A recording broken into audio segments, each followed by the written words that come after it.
It was on a normal day in the morning hours. Me and my partner were patrolling the southern part of the streets, whereby we received a radio call from the police station saying that there was a suspect on a certain apartment involving himself with illegal activities. Since we were the one close to the location, we headed to the apartment to confirm. My partner was the one to reach at the door first since I was behind like 20 meters on the corridor. But in seconds, I had my partner firing shots towards the house.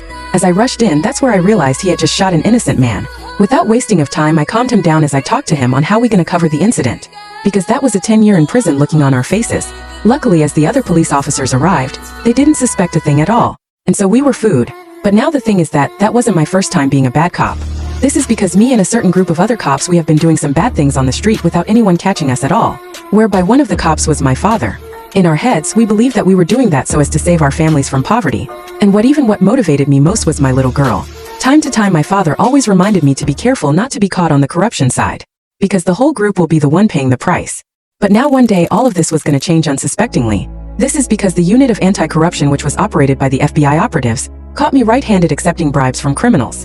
And that's where they took me into one of their safe house for more interrogation, where later they would decide my fate. And that's where they informed me that they had been spying on me for more than 3 weeks, meaning they had a very hard evidence to put me behind bars for years. But they had another alternative.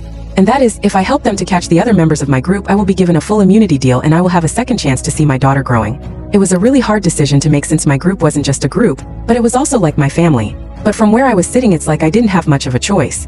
In one way or another, for the sake of my daughter, I had to agree the offer. Meaning I had to turn my back even to my own father. And so we set up plan on how I was going to rat them out and later the FBI to finish their part. In which indeed everything went as planned and whole of my group was arrested. But after like 3 months later, the guilt overwhelmed my soul. I could live with my betrayal at all. And that's where one night I recorded myself on a computer and said my goodbyes to my daughter, hoping that one day she will understand my actions and forgive me for what I had done.